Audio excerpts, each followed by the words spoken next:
Ce podcast inclut du contenu généré ou enrichi à l'aide d'outils d'intelligence artificielle. Les informations partagées sont fournies à titre strictement informatif et ne constituent ni des conseils financiers, ni des conseils d'investissement, ni des conseils juridiques. Nous vous recommandons vivement de vérifier ces informations de manière indépendante et de consulter des professionnels qualifiés avant toute prise de décision. Luxembourg Funcast en français, bienvenue. Alors aujourd'hui, on va regarder d'un peu plus près pourquoi le Luxembourg est vraiment devenu cette place forte pour les fonds d'investissement transfrontaliers. Ce succès, ce n'est pas un hasard. Ah non, pas du tout. Ça repose sur quoi, Evelyne? Sur un cadre juridique, réglementaire, vraiment solide. Il y a 2 textes essentiels, si j'ai bien compris. La loi de 1915 sur les sociétés et puis celle de 1993 sur le secteur financier. C'est exactement ça. La loi de 1915, c'est un peu le socle, si vous voulez, les structures de base. Et la loi de 1993, elle, c'est la lex specialis, comme on dit. La loi spécifique. Voilà, la loi spécifique qui vient ajouter la couche de surveillance de la CSF, la commission de surveillance du secteur financier pour tous les acteurs financiers. C'est vraiment cette combinaison qui fait la force du système luxembourgeois. D'accord. Alors concrètement, quelles sont les briques juridiques qu'on peut utiliser? Quelle forme ça prend un fonds au Luxembourg? Alors les plus courantes, on a la SA, la société anonyme.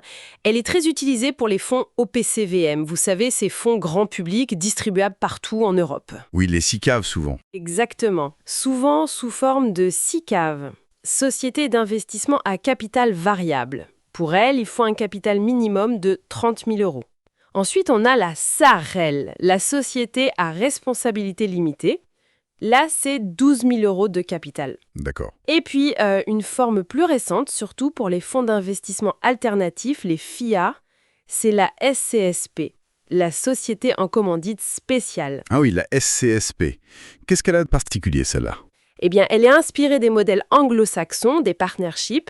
Elle est très flexible, elle n'a pas de personnalité juridique propre. D'accord. Et ça plaît beaucoup pour le private equity, l'immobilier, ce genre de stratégie. Et un autre avantage, pour la créer, un simple acte sous seing privé peut suffire. Ah, donc pas besoin de notaire comme pour la SAE ou la SASP. Exactement. Pour la SAIS et la SARL, c'est acte notarié obligatoire et publication au LBRCS, le registre de commerce et des sociétés. La CSP offre plus de souplesse contractuelle. Je vois, c'est intéressant. Et au milieu de tout ça, il y a la fameuse CSSF. Son rôle, c'est quoi exactement, au-delà de juste faire les règles? Sa mission est double. D'un côté, assurer la stabilité financière globale. De l'autre, protéger les investisseurs. Et pour ça, elle insiste beaucoup sur une gouvernance interne robuste. Robuste, c'est-à-dire? C'est-à-dire adaptée à la taille et à la complexité de chaque société.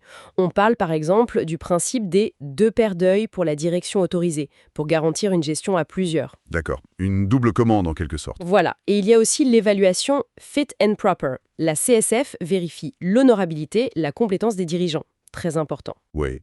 S'assurer que les bonnes personnes sont aux commandes. Logique pour protéger l'investisseur final. Tout à fait. Et il faut aussi une administration centrale ici, au Luxembourg. Le vrai centre de décision et administratif doit être là.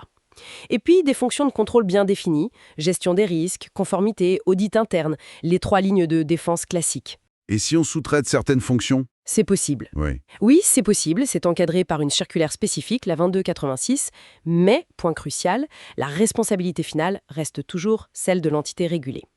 Et il faut respecter scrupuleusement le secret professionnel, bien sûr. Compris. Donc ce cadre et cette gouvernance, ça doit se retrouver noir sur blanc dans des documents précis, j'imagine. Absolument. Le premier document clé, ce sont les statuts de la société, l'acte de naissance, en quelque sorte.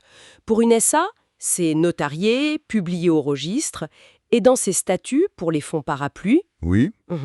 il y a souvent un article fondamental, l'article 6 en général, qui établit la ségrégation des passifs entre les compartiments. La ségrégation des passifs, c'est-à-dire? Ça veut dire que si un compartiment du fonds rencontre des problèmes, ces dettes ne peuvent pas contaminer les actifs des autres compartiments.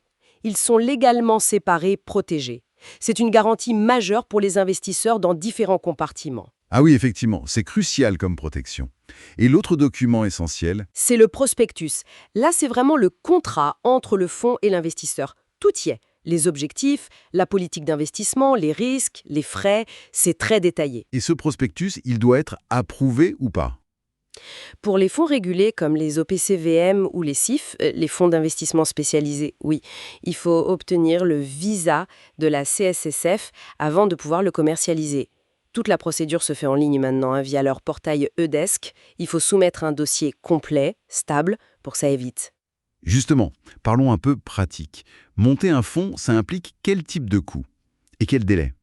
Alors pour les coûts, il y a les frais uniques au démarrage, le capital social, les frais de notaire si besoin, les frais d'examen du dossier par la CSSF pour un fonds régulé, et puis il y a les frais récurrents, la taxe de supervision annuelle de la CSSF, les frais du LBRCS et bien sûr les prestataires de services. Les prestateurs, c'est-à-dire? L'administrateur central, la banque dépositaire, l'auditeur externe, les administrateurs indépendants. Tout cet écosystème a un coût. Ah, et une petite alerte récente, les frais du LBRSS pour dépôt tardif des comptes annuels ont beaucoup augmenté. Bon à savoir. Et autre point d'attention, l'enregistrement du LININ, le numéro d'identification national luxembourgeois, pour les personnes physiques qui sont au RCS. Il faut s'en occuper pour éviter des blocages. D'accord. Et les délais pour lancer tout ça, c'est rapide? Ça dépend vraiment de la structure. Un REAIF, par exemple, le fonds d'investissement alternatif réservé, Oui. lui, il n'est pas agréé directement par la CSFF, c'est son gestionnaire, l'AFM, qui l'est. Donc ça peut aller assez vite, quelques semaines. Souvent, c'est l'ouverture du compte bancaire qui prend le plus de temps. Et pour un fonds régulé, un OPCVM par exemple? Ah là, c'est différent. Comme il y a l'approbation de la CSSF, il faut compter plutôt 2 à 4 mois minimum. Et ça peut être plus long si le dossier est complexe ou s'il y a beaucoup d'échanges avec le régulateur. D'accord. Tout ça nous ramène à la question de fond. Qu'est-ce qui fait vraiment le succès du Luxembourg? Pourquoi cette place est si attractive? Je dirais que c'est un mélange de plusieurs facteurs clés. D'abord, la stabilité, politique, économique. Le pays a une notation AAA, ce n'est pas rien. C'est rassurant. Ensuite, l'excellence de la réglementation et de la supervision, via la CSSF. Le label Luxembourg, c'est une marque de qualité reconnue. Il y a aussi une expertise unique dans la distribution transfrontalière. Le Luxembourg est leader mondial là-dessus, grâce au passeport européen, au PCVM et à IFM. Et cette fameuse boîte à outils dont on entend souvent parler? Exactement. C'est la diversité et la flexibilité des véhicules d'investissement disponibles. OPCVM, CIF, SICAR pour le capital risque, le RAIF qui a beaucoup de succès, la SCSP dont on parlait. Il y a une solution pour quasiment chaque besoin. Et l'écosystème autour? Très important aussi. Un tissu très dense de professionnels, avocats, consultants, administrateurs, auditeurs, tous spécialisés dans les fonds. Et enfin, je dirais, un vrai engagement pour l'innovation. L'innovation, c'est-à-dire? On le voit dans la finance durable avec la Bourse de Luxembourg et sa plateforme LGX pour les obligations vertes. On le voit dans la digitalisation, le Luxembourg explore la blockchain pour les fonds. Et dans l'adoption rapide des nouveaux cadres européens comme LTIF 2.0 pour l'investissement à long terme ou le PPP, le produit d'épargne retraite pan-européen. C'est un tableau assez impressionnant. Mais il doit bien y avoir des défis à l'horizon, non? Des évolutions réglementaires qui arrivent? Oui, bien sûr. Le principal défi, c'est toujours l'intégration des nouvelles réglementations européennes qui sont de plus en plus complexes. On pense notamment à DORA, DORA? le règlement sur la résilience opérationnelle numérique.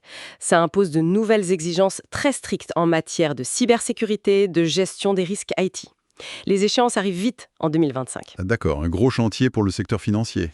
Et l'autre grand sujet, c'est le nouveau paquet européen de lutte contre le blanchiment d'argent et le financement du terrorisme, AML-CTF, avec un règlement unique, l'AMLR, qui sera applicable en 2027, et surtout la création d'une nouvelle autorité européenne, l'AMLA. AMLA. L'autorité anti-blanchiment européenne. Elle sera basée à Francfort et commencera à superviser directement certaines grandes entités financières dès 2028. C'est un changement majeur vers plus de supervision centralisée au niveau européen. Ce qui soulève une question intéressante. Comment le Luxembourg, qui a bâti son succès sur une certaine flexibilité et réactivité nationale, va-t-il s'adapter à cette tendance de centralisation réglementaire européenne accrue? C'est sans doute une réflexion clé pour les années à venir. Ce podcast inclut du contenu généré ou enrichi à l'aide d'outils d'intelligence artificielle.